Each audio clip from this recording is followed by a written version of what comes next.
Добро вечер.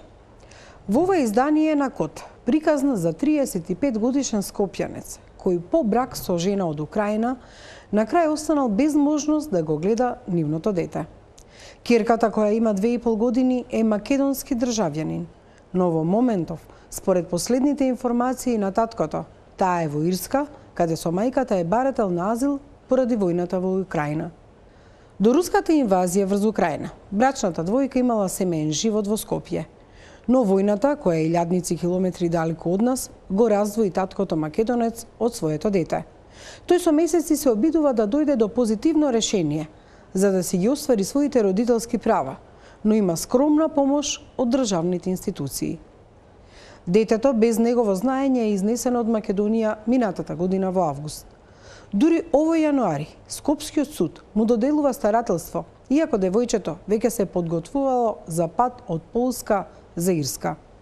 Од август лани трае и патешествието на овој татко од Скопје, кој ни 6 држави се обидувал да дојде до својата ќерка. Сакам да дознае колку сум се борел за неја и колку ми недостасува, ни рече таткото, чиј идентитет, како и идентитетот на детето и мајката, Код нема да ги објави во интерес на детските права. Миомир Серафиновиќ има повеќе. Премногу ми недостасува. За мене најлесно ќе беше ако не ми недостасуваше да си седам, да чекам правно да ја добијам, знаев дека ќе ја добијам постапката. И полесно ќе беше да не поминувам во тие трауми и пред се и да ги изложувам и мојата фамилија и финансиски премногу беше скапа овој процес. Не жалам за ништо. Во ниеден момент не сум жалел. Баш напротив сум горд што сум го направил тоа и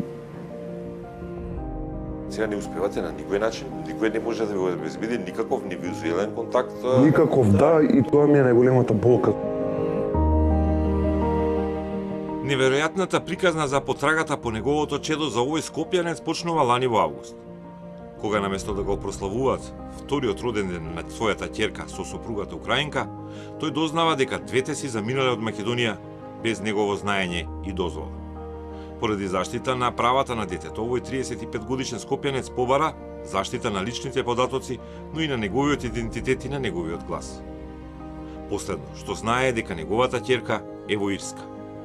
По разговор со службите од МВР, секторот во Интерпол, рекоа дека ја лоцирале во Ирска.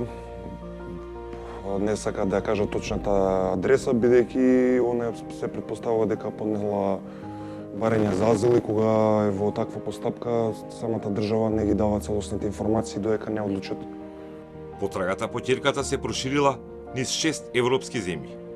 Сите членки на ЕУ освен Украина, каде се водела војна. Ќерката има македонско државјанство. Таткото е македонски државјанин, а мајката од Украина. Живееле во Скопје.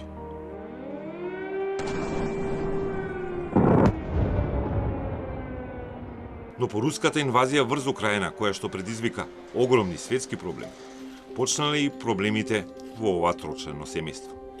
Сопругата е од Харков. За 24 часа незиното семејство во војната останало без домот и се што стекнале во животот. Младата украинка во Скопје ја почувствувала војната и во македонскиот главен град. Тука, поради војната, таа се скарала со нејзини другарки од Русија и Белорусија. На 24 февруар, памтам, колку беше 4 сатот и јавија дека градот е нападнат. За нив секако за секој човек не може да е лесно, така да целиот период за незе беше многу травматичен. Ги изгуби сите другарки тука што ги имаш изградено во нашава држава поради војната, зашто многу нив беа од Русија или од руското говорно подречје, така да самата војна напред да се поделат и они тука.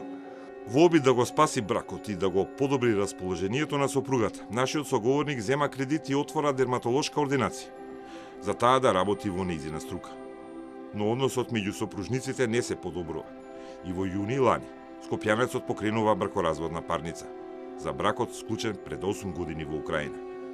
Ги известува сите надлежни институции дека во тек е судски процес за развод и за определување старателство, за да не се случи таа да излезе од Македонија и да го однесе преку граница и девојчето. Но во август лани такво нешто се случува на неразбирлив начин за таткото. Без да знае, без да даде дозвола. Девојчето и мајката, со помош на неколку луѓе од Македонија, излегуваат од државата преку Деве Баир. Јас имав претходно пријавено исто и во МВР, се плашев дека може да се направи пропуст.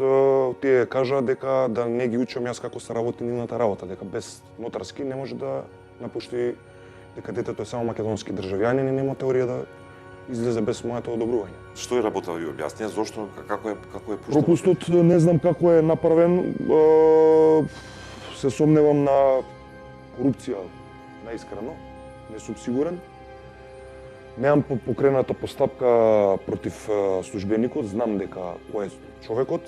Нивната пасошка евиденција на граѓани кои влегуваат во Република Бугарија и ја напуштаат Република Бугарија, добивме официјален одговор дека истата не е воопшто евидентирана во системот дека ја напуштила, ниту пак дека влегла во Република Бугарија.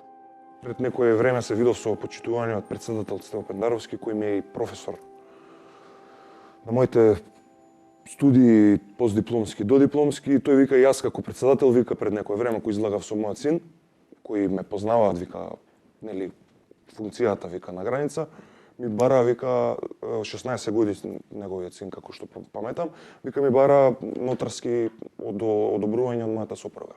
Иако сомневањата на таткото и неговиот адвокат се огромни, од МВР ни одговараат каква е законската процедура за излегување на дете без двајца родители. Родител со своето дете, државната граница може непречено да ја мине доколку не постои мерка за забрана од надлежен државен орган, без притоа да има било каква писмена согласност од другиот родител. Надлежноста за изрекување на забрана за патување на детето или неговите родители е на Центарот за социјална работа или надлежен судски орган кој доставуваат известување до МВР. Нашиот соговорник дознава дека детето е во Бугарија, каде се и родителите на мајката како бегалци од Украина. Се обидува да стигне до нив, пријавува до бугарското МВР. Убедуван е дека нема да се дозволи премин на нивната граница. Додека трае битката, на нашиот соговорник му стигнува и понуда од повеќе бугарски активисти, познати кај нас поради чести антимакедонски обраќања во јавност. Нашиот соговорник, кој пред да добие дете бил активен во македонските здруженија, најверојатно бил најден како добра цел. Ни тврди дека му било нудено да потпише дека е бугарин, да извади бугарско државјанство и на тој начин бугарските активисти да му помогнат да го оствари своето родителско право. Виктор Стојанов, основачот на фундацијата Македонија. Пред се тој со мене беше фер и коректен. Ми кажа зашто ме контактира, дека они нели си имаат нивни цели и нели како да кажам бенефити со овој мој случај, зашто би ми помогнале, дека сакаат да изградат соработка со мене во иднина, да нели да соработуваат. Средина на август беше кога отидов со Виктор во амбасадата наша во Бугарија во Софија.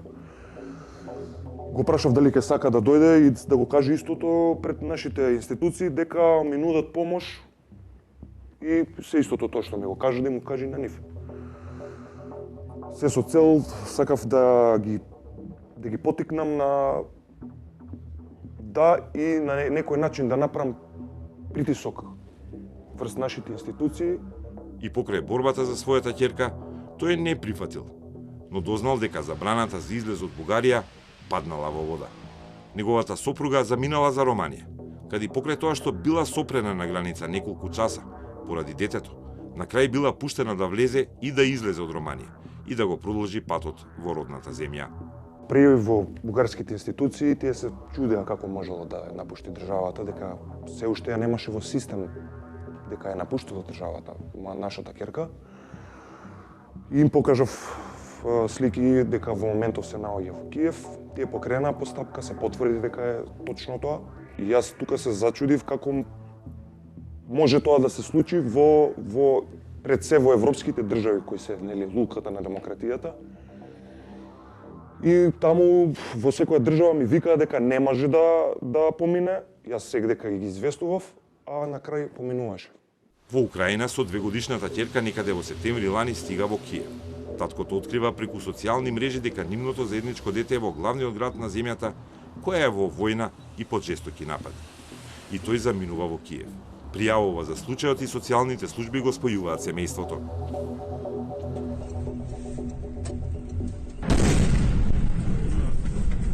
Ова е снимка од телефонот на нашиот соговорник, додека среде Киев е во потрага по ќерката. Периодот на неговиот престој се погодува со рускиот одмазнички напад по уривањето на дел од Кримскиот мост. И јас имав голем отпор од моите блиски пријатели и фамилија кои знаеа за овој случај да не одам таму, бидејќи е премногу опасно и голема е државата кај ќе ја најдеш. Во среде војна. Да, зашто во тој момент беше интензивно зголемено бомбардирањето во цивилните места. Има обид да се направи соединување на семејството, а украинските служби за социјални и семени работи се известени за постапките во Скопје, како и за бракоразводната парница. Детето првично не го прифаќа таткото, но на крај украинските психолози му помагаат на скопјанецот да оствари контакт со ќерката. И потоа работите почна да одат во добра насока, јас со неја остваривме контакт, некој начин имавме секојдневно видување. Скопскиот центар за социјални работи прифаќа новитет поради војната. Преку интернет врска да се изврши запознавање на таткото и мајката со постапките во Скопје. Истата првин се согласи да даде некоја изјава, да разговара со нашите служби, потоа едноставно на мене лично ми кажа дека не ги признава нашите служби, дека не ги признава нашите одлуки, не сака да има никаков контакт со нашите институции.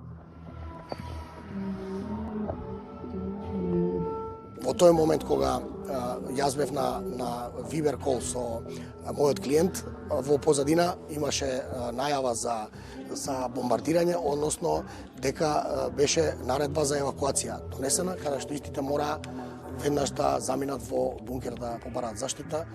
И буквално ги слушав на Viber call-от дека се да се евакуира под итна наредба, се слуша бомбите, се слушаше гласно и беше, мислам, трагично да се гледа, зашто просведочи и Центарот за социјална работа и тоа мислам дека го запиша во службена белешка.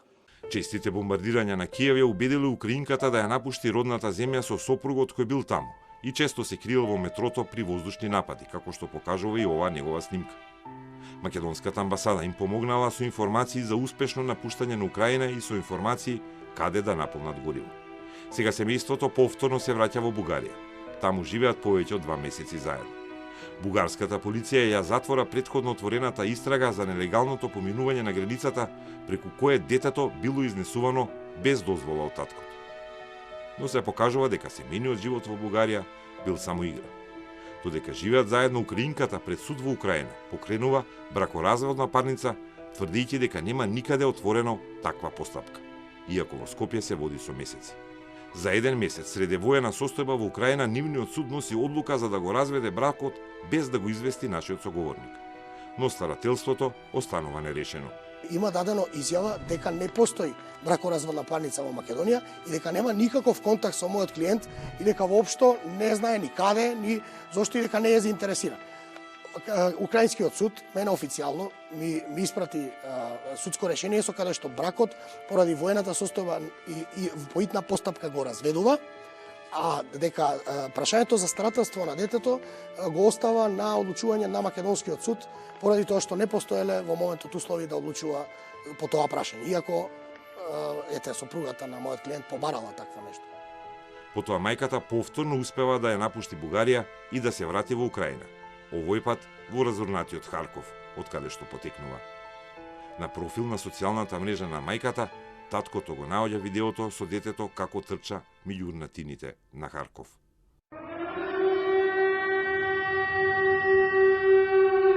Во тој момент Харков е на листата на сите светски организации Црвен крст, ОПСЕ, пријавен за хуманитарна катастрофа и ги вадеа со пунктови, хуманитарни пунктови во договор со Русија и Украина, жени и деца кои нема основни услови за живот, храна, вода, лекови, а она отиде таму. Јас тука ми беше револтот, кој што не можам да го простам.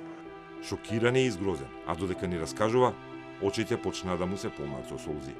Ми кажаа незините другарки дека немаат храна, вода, облека. Јас и нудев помош, бидејќи немавме контакт преку незините другарки. Сада си купи облека ако имаше таму продавници, немаше аптеки, немаше, не работеа институциите. Значи, немаше никакви институции во тој регион од државата, значи немаше амбуланти, нема полиција, нема никакви служби. Мајката преку видеото се обидува да стигне до некоја западноевропска земја за да бара азил за подобро место за живење на детето. Добива таква покана за Ирска во јануари. Но тогаш веќе основниот граѓански суд пресудува дека старателството му го доделува на таткото во Скопје до завршување на парницата за развод. Патот кон Даблин води преку Полска. Нашиот соговорник дознава, бара конзуларна помош од македонската амбасада во Варшава. Мајката е сопрена на аеродромот и таткото повторно успева да се соедини и да се види со ќерката. Само на кратко, на час и половина. Потоа нема превод за македонските документи, па полските полицајци ја пуштаат жената и детето, а го задржуваат таткото. Уни го снимаат целата таа средба со бодикем, камери за нивните полициски службеници. И на крај испадна дека она како сакала по своја волја да остане тука, ако не може да го земе детето и да лета за Ирска. Јас тука се шокирав, се јавив во амбасадата да му објаснат. Така, јас тука како родител нели ги имам тие права дека конвенциите се кршат и сите тие меѓународни договори кои што се основа на меродавното право. Тие не знае англиски, јас не знаев полски. Нашата амбасада, како за, не знам, несреќа, никој од вработените не знае по полски. Неспособноста на нашето министерство да организира преведувач за оваа ситуација која е адхок ситуација која не досега не видена, која ете да речеме не ситуација кај што мора да се постапи по судска наредба, истите останаа неми. И двајцата смета дека има пропусти во амбасадата и на МНР. Но куќата на дипломатијата ни одговори дека постапиле по сите барања на родителот, согласно на длжностите во оваквите случаи на остварување на родителските права и однос кон малолетни деца. Во рамките на дипломатско-конзуларната мрежа и согласно на законските овластувања, Министерството за надворешни работи во целиот свој капацитет понуди асистенција со цел остварување на неговото родителско право. Соодветно на потребните, а во директна комуникација и со самиот родител, непосредно беа инволвирани дипломатските представништва на Северна Македонија во Софија, Киев и Варшава, нешто што соодветствува на барањата на таткото, односно информациите за движењата на малолетното дете и неговата мајка. Директоратот за конзуларни работи и меѓународно право во МНР иницирал координативна средба со представници на Министерството за труд и социјална политика и Министерството за правда, како и со други надлежни институции за постапување во случај на меѓународна правна помош и социјална заштита на македонските граѓани, за да утврдат заеднички чекори во насока на заштита на интересите на таткото и неговата ќерка кои се македонски државјани. Знаат дека детето е во Ирска. Министерството за надворешни работи достави официјално барање за потврда на таквата информација, а по одредено време и ургенција до ирските власти. Таква формално правна официјална потврда е неопходна со цел надлежните институции за заштита на социјалните права на нашите граѓани да постапат кон таа земја и согласно меѓународното право да овозможат остварување на родителските права на таткото. Таткото е нестрплив и со судска пресуда за старателство нема никаков контакт со својата ќерка. Судот во Скопје добил потврди од МВР дека нема никакви дела против него за семејно наследство, а социјалното тврдило дека има услови да се грижи за детето. Во меѓувреме, Скопското обвинителство покренало обвинение против мајката поради тоа што го одзела детето.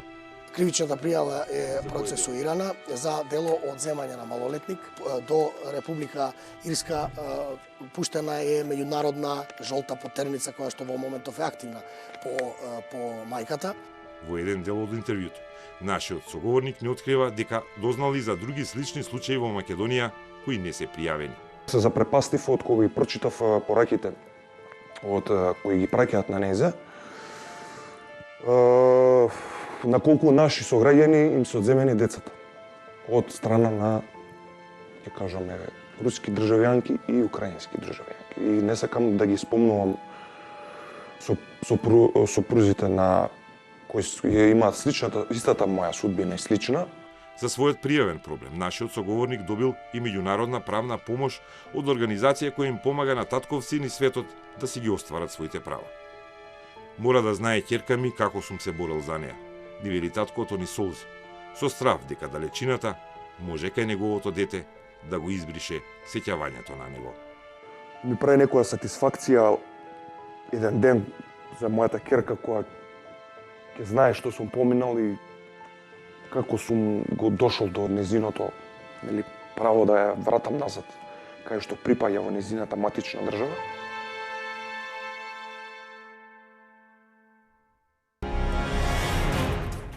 Киднапирање на дете. Овој поим се употребува кога еден од родителите ќе го изнесе надвор од границата детето без дозвола на другиот родител од земјата во која им е живеалиштето.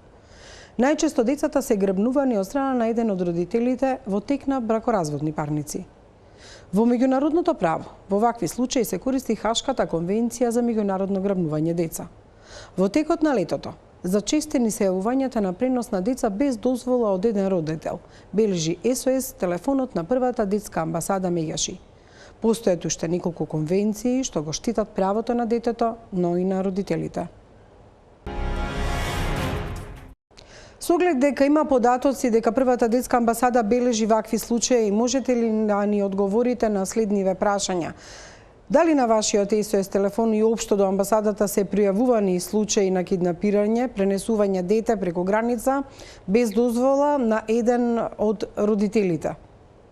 На првата детска амбасада во светот Мегаши минатата година на нашиот телефон Ало Бушавка, телефон за деца и млади, се дојавија 3 случаеви за киднапирани, односно грабнати деца на еден од родителите од другиот, вознемирени и веројатно незадоволни од решението кој Центар социјална работа ги доделува детето на еден од старате да биде старата, од другиот родител да има право на видување.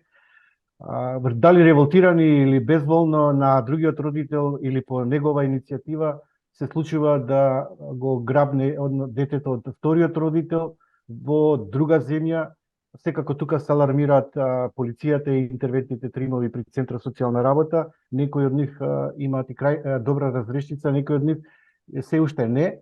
Она што е многу важно да се знае дека ние како прва детска амбасада ја заговараме и се ја поддржуваме иницијативата за заеднички одговорно родителство по развод со подеднакво право на видување, грижа за правилен раст и развој на детето, но многу често се случува да еден од родителите ја нема таа можност со полн капацитет да биде родител. Секако тука не станува збор за луѓе родители кои имаат криминогено или некое друго патолошко однесување, туку за родители кои имаат навистина добра комуникација со децата и децата сакаат да остварат подеднакво видување. Тука сакам само да нагласам дека има еден европски број што Македонија се уште го нема воведено и првата детска амбасада преку Ало Бушавко телефонот за деца и млади е подготвена да го хармонизира и да го менаџира тој европскиот број 116111. Заедно со бројот за специфичен за грабнати и киднапирани деца 116000 и сметам дека како земја кандидат членка на Европската унија треба Македонија да успее да го хармонизира овој број и ние стоиме на располагање. Какви мерки презема првата детска амбасада Мегаши кога ќе се случат вакви дојави? Во нашите надлежности и дојави на телефонот ние веднаш стапуваме во контакт со полицијата и интервентните тимови при Центарот социјална работа. Немаме надлежност да излеземе на терен, се повикуваме на итна реакција на надлежните институции, вршиме притисок и сме во контакт со семејствата, дојувачите како поддршка до завршување на случајот. А до сега има 6 деца кои се исчезнати од 2010 до 2023 и се уште не се пронајдени. Во кој период најчесто тоа се случува? Во текот на летото, кога треба да се оствари правото на летување или зимување, исто и во зима, со детето, кој еден од родителите некогаш и го попречува ова право или не дава дозвола.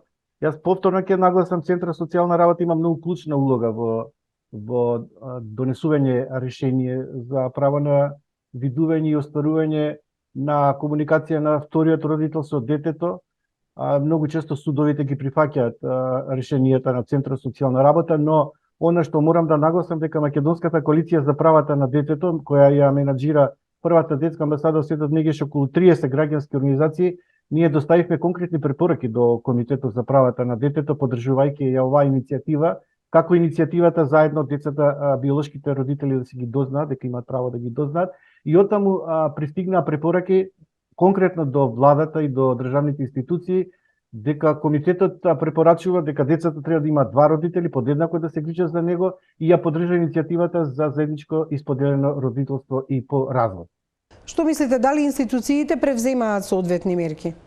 Има подобрување во комуникацијата со институциите пред се за грижа и социјална заштита, морам да признам, иако таму имаат потешкоти околу администрација, многу често се со ограничен човечки потенцијал и не секогаш се на терен, но на нашите дојави, морам да признам, брзо интервенираат. Секако доколку ние не сме задоволни, притискаме и до Министерството за труд и социјална политика и до Народниот правобранител, но ја би упатил еден апел со цел поголема превенција од вакви ситуации, доколку постои сомнеш кај родителите за киднапирање на сопственото дете, посебно кога се тензични односите или кога се при бракоразводна постапка, иако нашата теза е дека со завршување на бракот непреставно и родителството, ги советуваме да се обратат до Центарот за социјална работа и да поднесат забрана за излегување на детето надвор од земјата без дозвола и согласност од двата родители. Ви благодарам за интервјуто. Овие теми, кога станува збор за децата и нивните права, но и кршењето на родителските права, се едни од најчувствителните. Ви благодариме што и вечерва бевте со код. Се гледаме идната недела во исто време. Имете пријатна вечер.